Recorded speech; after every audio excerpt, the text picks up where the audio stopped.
আপনি যদি একটু খেয়াল করেন তাহলে ওই তো দুষ্টামি ফাজলামি করতে পারে মাঝে মধ্যে, বুঝছেন? তা আপনি একটু মানায় নিলেন। কারণ হলো কি, ওই ভালো জায়গায় বড় হয়েছে আর দুষ্টামি ফাজলামি করছে, আমরা কখনো কিছু বলি নাই। আর আমাকে না বলাতেই মনে করেন ওই এরকম ভাবেই চলছে সারা জীবন। এখন বিয়ে দিছি, স্বামীর ঘরে আসছে, আপনারাই তো সব, আপনারা একটু দেখে শুনে রাখবেন। আর আপনিই পারেন মানায় নিতে, আপনি একটু মানায় নিয়ে। আচ্ছা ভাই, আপনি কোনো চিন্তা করেন না, নতুন বিয়ে হয়েছে তো, ছোট মানুষ, জামাই বিদেশ যাচ্ছে, পরে সব ঠিক হয়ে যাবে। আপনার কথা শুনে খুব খুশি হলাম।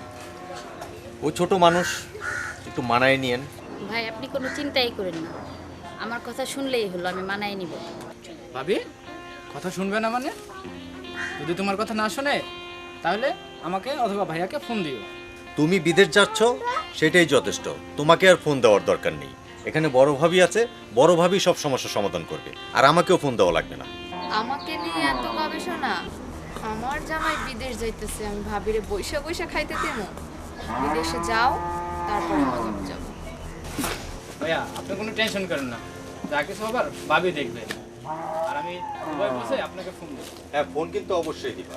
তাহলে তোমার ফ্লাইট কবে? কালকে কালকে কয়টায় ফ্লাইট তোমার? 3টায়। এর সাথে সাথে ফোন করবা, আমি তোমার মেসেজটা জানতে পারবো, ঠিক আছে? তাহলে আমি এখন চলে যাই। আর আমার ছোট বোনটার প্রতি একটু খেয়াল রেখেন। হ্যাঁ ভাই আজকে থেকে যাও। না রে, আমার ওদিকে আবার নির্বাচনের কাজ, আমাদের ফজর টাকা নির্বাচনে দাঁড়িয়েছে। আর ওই জামাই প্রতি একটু খেয়াল রাখিস। আর বাড়িতে মেহমান আসছে, তাদের প্রতি একটু খেয়াল রাখিস। কালকে চলে যাবে, তা আমি চলে যাই। হ্যাঁ আচ্ছা, তাহলে আসি।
তো আসিন, বাবা কোথায়, এদিকে আসো। কি আম্মু? বসো। তো আসিন, রেডি হও, চলো স্কুলে দিয়ে আসি। আম্মু আমার আজকে পেট ব্যথা করতেছে, আমি আজকে স্কুলে যাব না। পেটে ব্যথা, স্কুলে যাবে না? না। আচ্ছা, তাহলে আজকে যাওয়ার দরকার নেই, কালকে যাইও। এখন খেলতে যাও। আচ্ছা আম্মু আমার আজকে পেট ব্যথা করে না। এতটুকু পোলার কাজ দেখছো, কিভাবে আমার কাছে মিথ্যা বললো।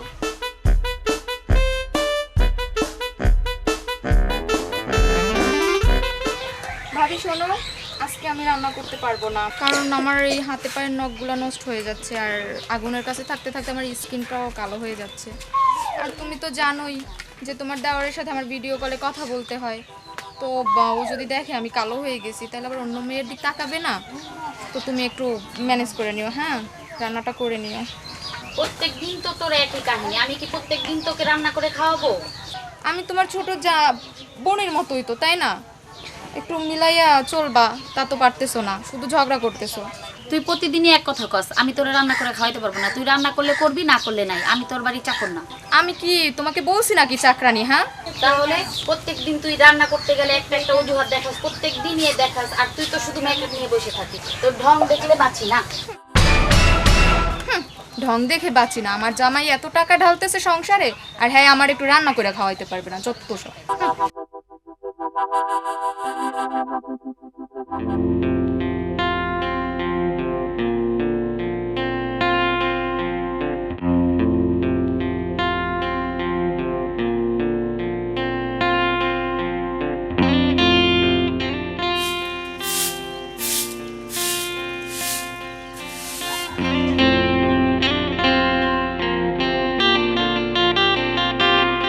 কাকুলি কেমন আছিস? আমি ভালো আছি। শোন না, একটা কথা ছিল। আরে না, এতটা ঝামেলা নাই। ওই শোন না, আমার চুলের কালারটা না নষ্ট হয়ে গেছে, বুঝছিস? তুই আমার সাথে যাবি পার্লার একটু? আচ্ছা ঠিক আছে। শোন না, তোর ওই মোবাইলটা কোন জায়গায় দিয়ে কিনছিস? আমার এই মোবাইলটা আর ভাল লাগে না চালাইতে।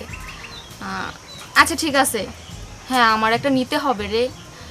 আর অনলাইনে না একটা ডায়মন্ডের নেকলেস দেখছি, বুঝলি? যা সুন্দর না। শোন, আচ্ছা ঠিক আছে, তাহলে কালকে দেখা হচ্ছে, কেমন? আচ্ছা ভালো থাক।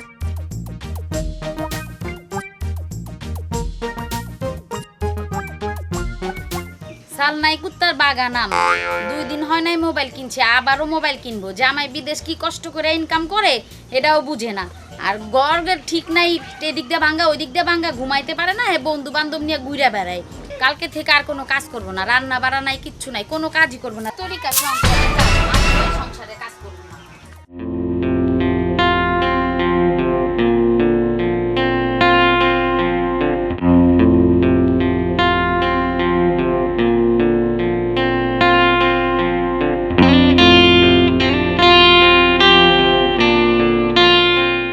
আচ্ছা দোস্ত, তোর বাসার সামনে এসে পড়ছি, তুই বাসায় যা, আমি আবার আমার গান হতে দাও, তো আমি ওখানে যাবো। ঠিক আছে দোস্ত, ফোন দিস, কথা হবে, আর ভালোভাবে যাইস।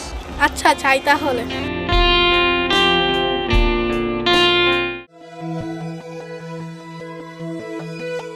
হ্যালো। হ্যালো। আচ্ছা কি সমস্যা তোমার, বারবার এভাবে ফোন দিচ্ছ কেন? আমি তো এখানে কাজ করতেছি, সেটা তুমি বুঝতে হবে না? আচ্ছা কি হয়েছে বলো। তোমার ভাবিটা না জানি কেমন, সারাক্ষণ আমারে খাটাইবে, সারাক্ষণ আমার দিয়ে কাজ করায়, জানো? হাত পা একেবারে কালো হয়ে গেছে, নখগুলোও নষ্ট হয়ে গেছে, আর চেহারাটা যা হয়েছে না। আর আমার সাথে তো ভালোভাবে কথাও বলে না, সব সময় গেলে খেট খেট খেট খেট খেট খেট করে। এটা কেমন? তুমি তো তার হাতে আমারে তুলে দিয়ে গেছিলা।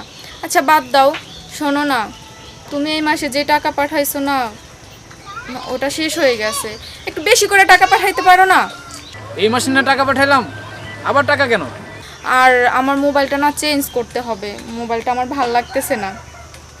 তারপর আমার কিছু ড্রেস কিনতে হবে, গয়না কিনতে হবে। আমি অনলাইনে একটা সুন্দর নেকলেস দেখছি ডায়মন্ডের, হ্যাঁ ওইটা নিব। লক্ষ্মী সোনা, তুমি না তাড়াতাড়ি টাকা পাঠাই দিবা, বুঝছো জান পাখিটা? এই তোমার এই টাকার জন্য আমার কোম্পানির বাইরে গিয়েও কাজ করতে হয়, কোন দিন জানি ধরা খাই। একটু বুঝতে চেষ্টা করো। তুমি তো আমার ময়না পাখি, টিয়া পাখিটা আমার। আচ্ছা টাকা পাঠাই দিও, কেমন? আচ্ছা রাখো, আমি টাকা পাঠিয়ে দিচ্ছি, পরের মাস থেকে কিন্তু আর টাকা দিতে পারবো না। আচ্ছা রাখি, ভালো থাকো। Okay bye. Okay bye. আমার বউটা যদি বুঝতো যে আমার এখানে কত কষ্ট, এখানে ঠিক মতো খাইতে পারি না, বাইরে বাইরে গিয়ে কাজ করতে হয়, এত পরিশ্রম, তারপরেও আমার বউটা টাকা টাকা করে, আমি কি করবো বুঝতেছি না। আল্লাহ তুমি আমার বউটারে একটু হেদায়েত করো। দেখছো কত বড় শয়তান, জামাইয়ের কাছে মিথ্যা কথা লাগাইলো আমার নামে। আমিও আমার জামাইয়ের কাছে ফোন দিতাছি। এই সংসার টিকবো না, ডাইনি একটা বিয়ে করাইছে।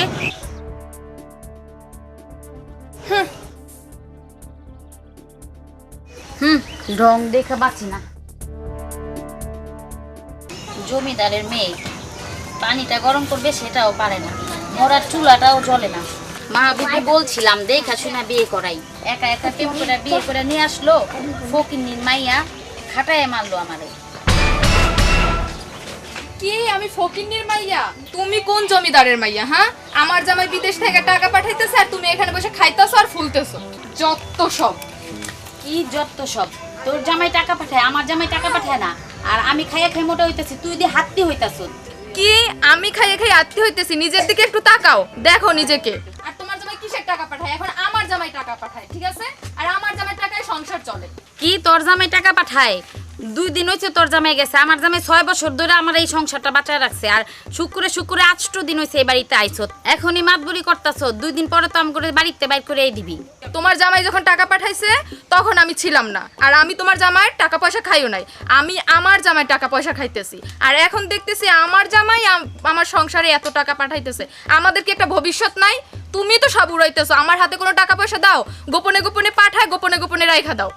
আজকে এটা কিনোস, কালকে ওইটা কিনোস, কালকেও তো একটা মোবাইল কিনলি। সব কিছু তো তোর পিছনেই খরচ হয়ে যায়। তুই মেকআপ কিনিস, এটা কিনিস, ওইটা কিনিস, জামা কাপড় কিনিস, সবই তো তোর পিছনে খরচ হয়। তোর জামাই যা পাঠায় সবই তো তোর লাগে। আর তুমি লাঠি নিছো আমার মারতে আসছো? হ্যাঁ, আমি এখন যে আমার জামাইরে ফোন দিব। তোরা যখন না মাইরাই বদনাম হয়েছে, তুই যখন ফোন করে এই কবি, তাহলে তোরে দুইটা মাইরাই লই। কি তুই আমার গায়ে হাত তুললি? তোর চুল আমি ছিঁড়া দিমু। কি তুই আমার চুলে ধরস? এত বড় সাহস তোর? তুই আমারে থাপ্পড় মারলি, দাঁড়া আমি এখন বাইরের কাছে কমু। এরকমের সংসারে আমার কোনো দরকার নেই। আমি যার গায়ে হাত তোলা দেখাইতাছি। যা, কারে জানাবি জানাগা। আমার দেবরের আর একটা বিয়ে করাবো, তোর মতো বউ দরকার নাই।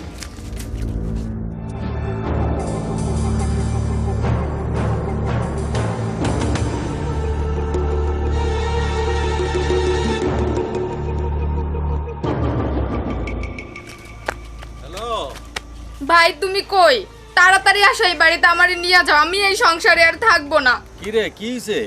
ভাবি আমার গায়ে হাত তুলছে, আমার চাই না এই সংসার। তুমি এখনই আসবা, এই মুহূর্তে এসে আমারে নিয়ে যাবা। আমি থাকবো না এখানে। তো অনেক মারছে। ভাবি আমারে মায়ের গাল ফুলাই দিছে, তারপর আবার লাঠি দিয়েও মারছে। আরে মারুক, বড় বোন হিসেবে মারে না। তো কি হইছে, তোরে শাসন করছে? থাকবো না, থাকবো না, থাকবো না। তুমি তাড়াতাড়ি চলে আসো। আচ্ছা আচ্ছা আচ্ছা আচ্ছা, আমুন আমুন।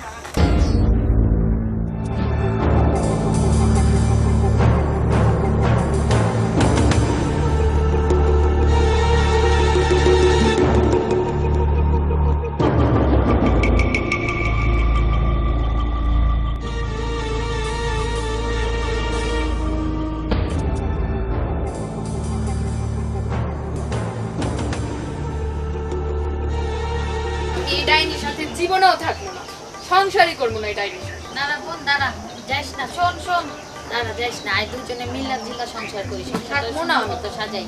জাল হইছে তাই কি হয়েছে, আমরা দুই বোনের মতো চলি। তুই এমন করস কেন? সবকিছু আমার উপরে চাপাই দেস। থাক, আর ভালো সাজা লাগবে না। আমি এই বাড়িতে সংসার করবো না। ভাই আইতাছে, ভাইয়ের লগে যামু। দরকার নাই আমার এই সংসারে। কই যাবি গা? তোরে কি জাউনের লেগে আর আই নেওনের লেগে এখানে বিয়া দিছি? মাহবুব তুমি? হ্যাঁ আমি। ভাবি, এসব কি হচ্ছে? তুমি তুমি চলে আসলা যে? চলে কি এমনি আইছে?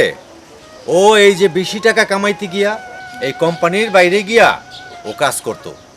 তো এই কাজ করায় তে ওর পুলিশে ধরছে, তারপরে ওরে আবার বাংলাদেশে পাঠাই দিছে। তার তুমি মাঝে মধ্যে ফোন কইরা ওর কাছে টাকা পয়সা চাইতা, ও তো আমার কাছে কইতো, দিব কইতিকা। ওর তো সামর্থ্য থাকুন লাগবো। এই সামর্থ্যর জন্যই কিন্তু ওই বাইরে কাজ করতো। বাইরে কাজ করতে গিয়ে অবৈধ হয়ে গেছে। এইগুলো ঠিক না। তোমরা যদি বিদেশে যারা আছে এগুলো শান্তি না দাও, তাইলে ওরা তো পেরেশান হইবই। আর কই যাবি? তুই জানোস না আমগো ফ্যামিলির মানুষ এমন না, কোনো সময় অন্যায় রে প্রশ্রয় দেয় না। তুই মনে করছিস আমগো প্রশ্রয় পাবি, আমগো বাড়ির যাবি। আর এদিকে জামাই কষ্ট কইরা যে আইছে, তুই জামাইয়ের লগে সংসার কর, সুন্দর কইরা থাক, আমরা এইটাই চাই। কিন্তু আমগো বাড়ির কিন্তু তোরে নিব না, এই প্রশ্রয় দিব না। তুমি চলে যেতে চাও? যাও, আমি বাধা দেবো না। ভাইয়া তো নেবে না। কোথায় যাবে সেটা আমি জানি না। ভাইয়া আমার ভুল হয়েছে, আমি বুঝতে পারি না, আমার মাফ করে দাও। ভাবি তুমি আমার মাফ করে দাও, আমি এতদিন অনেক ভুল করছি। আরে দূর পাগলি, তুই তো ছোট বোনের মতো। আর যা হয়েছে হয়েছে, এখন আয় মিল্লা জিল্লা সংসার করি, ঠিকভাবে থাকি। আমরা মিল্লা জিল্লা থাকি, মিল্লা জিল্লা সুন্দরভাবে সংসারটা করি। হ্যাঁ, তোমরা যদি ঠিকভাবে থাকো তাহলে আমার কোনো সমস্যা নেই। এরকম হইলে তো সংসারে কোনোদিন অশান্তিই ঘটে না। হ্যাঁ ভাই। আর তুমি যে আইসা পড়ছো না, জি ভাই। তুমি কালকে থেকে আমার ওই খামারটা দেখাশোনা করবা, ঠিক আছে? জি ভাই। তাইলে আমরা এখন সুখে শান্তিতে যেন থাকতে পারো তোমরা, এই দোয়াটাই করি, জি বুঝছো? ভাই, দোয়া করবেন।